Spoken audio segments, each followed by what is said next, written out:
Hey, what is up, guys? Zero Select here, bringing you a Pokemon Showdown post-narrated battle in the UU tier. I'm in a new team. I've been trying it out. It's pretty decent. At first, I thought it was kind of bad because I just kind of threw it together, but actually, not that bad actually. I'm gonna go here and put the team preview thing. Hold on. There it is. All right, there it is. All right, here's the team. Running a Porygon Z. First start out using specs Porygon Z with Hyper Beam, but I decided to change it for the double dance set with agility and nasty plot with Tri-Attack and Dark Pulse, which is the one I'm running right now. I mean, as much fun as it is, Oko and Blissey's with fucking specs Hyper Beams. I just preferred something more like a sweeper rather than a one pump chump. So decided to change that as well. So. That I'm also using Nidoking. This is actually the first time I'm using Nidoking ever in UU. So I decided to go for the mixed set, mostly physically orientated with Poison Jab, Sucker Punch, Stealth Rocks, and Earth Power. May have to change Earth Power for like Ice Beam or something. I'm not entirely sure yet. I've been using it so far. It's doing good. So we'll see as I get higher up on the ladder. I started out like at 1200 and now I'm 1400 with this team. So, I mean, like I said, it's doing pretty good. I don't know how well it'll do up on a higher up ladder. Up next is a Scarf Meloetta. Just because Scarf Meloetta. Up next is an Assault Vest Toxicroak. Started out as an SD set, but I decided to just give it Assault Vest. Give me, extra resistance, extra resistances that he brings. A little bit more bulk to deal with Mega Blossoms a lot better. So. There's that physically offensive K-9, because physically offensive Arcanine is a fucking bitch. I hate that thing so much. And then Umbreon, which is another fucking stally ass thing I hate. So I'm using two of my least favorite walls here, just because I can. My opponent, on the other hand, his name is Omega Split Path, and he's running a Reuniclus, his own Arcanine, which could be a problem depending on what kind of set it is. Heracross doesn't really concern me too much. Because if he's the Scarf set, I do have Meloetta to outspeed it and KO it. I also have Arcanine to switch in and get just completely ruin its momentum. Toxicroak as well, I have the thing covered. I have Mega Blossoms covered. The Electros could be kind of a bitch to deal with just because he's so fucking versatile. But we'll see what happens though as I just press play. I decided to lead off with Nidoking Space Cadet here because he is the Stealth Rocker and I kind of just thought he would be a decent lead. Because I didn't really think he would lead off with the Blossoms right off the bat. He decides to lead off with Arcanine instead, so that's great for me. I'm gonna get up my rocks for free. Predicted him to go out into the Electros to avoid the Earth power. So that worked out. Here I'm just gonna stay and go for the Poison Jab. I'm max attack. At least I hope I am. I don't know, because that Poison Jab didn't really do as much as I thought it would. I am a Life Orb, but Electros took that pretty well. As he goes for the Giga Drain, does a hell of a lot of damage. Jesus. And I'm going to go ahead and switch out into my Umbreon, who is a special wall, of course. So he goes for the Flamethrower, probably... Well, yeah, the Flamethrower does more damage to Giga Drain, so that probably would have taken me out from the range I was at. I'm not entirely sure, because I'm running Naive Nature in that Nidoking. That's probably why that Giga Drain does so much. But anyways, I digress. I go for the Wish here, as the Electros goes for the Acid Spray. So I'm like, oh, okay, so he's fully special, relying on Acid Spray to break down my, my special defense on my thing, so that's good. A lot easier to deal with. He doesn't have knockoff. So I'm gonna go straight out into Meloetta, who has relatively decent, not relatively, since a fucking fantastic special defense. Takes that Thunderbolt like it's nothing, and get right back to full health with the Wish. Gonna go for the Hyper Voice, deal a hefty amount of damage to the Electros to the point that he will end up dying next turn, and whatever comes in will potentially get to KO it as well.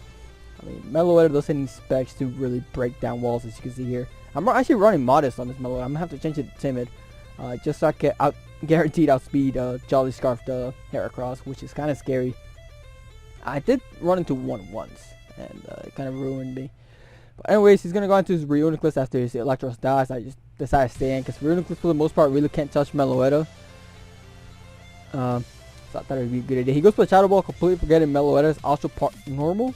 So I just basically got some free damage off of this Reuniclus. The Energy Ball does a hell of a lot of damage though, so he was probably a Life Orb of Reuniclus. So I'm glad I took that out of the way. Although I did, did have a couple of, everything practically got better, but I was afraid of the trick room shenanigans, especially because I don't have Sucker Punch in my Toxic Root at this point. I don't know why. Don't ask me or judge me. I just completely forgot Toxic Root got Sucker Punch. It comes to our K-9. I can smell the extreme speed coming from like a mile away. I'm gonna go into my own K-9. Physically offensive, takes that extreme speed like it's nothing after the intimidate and force him out. As I also gonna switch out myself, because I can't touch our K-9 because I'm running extreme speed, flamethrower, Will-O-Wisp, and Morning Sun on this thing. So I'm gonna switch out. I didn't know what he was gonna go switch out into. I just thought Porygon Zeke would be a good switch, but it's the Blastos. So I'm gonna go ahead straight out into my Toxic Croak. I'm not gonna try to attack this thing because Blastos do carry Aura Sphere from time to time, so I'm not gonna I don't want to take that. I will straight out OHKO Porygon Z, and Porygon Z might be my win condition if I manage to get all set up. I'm just gonna go into Toxic Croak takes the Aura Sphere relatively well. I go for the Gunk Shot, get the poison, which is great, but he goes for the Ice Beam and gets the freeze. So like, fuck, hacks for hacks. Can't really complain, but I mean, my status is a bit more annoying because I'm just standing there doing absolutely nothing as he's just getting free damage off of me.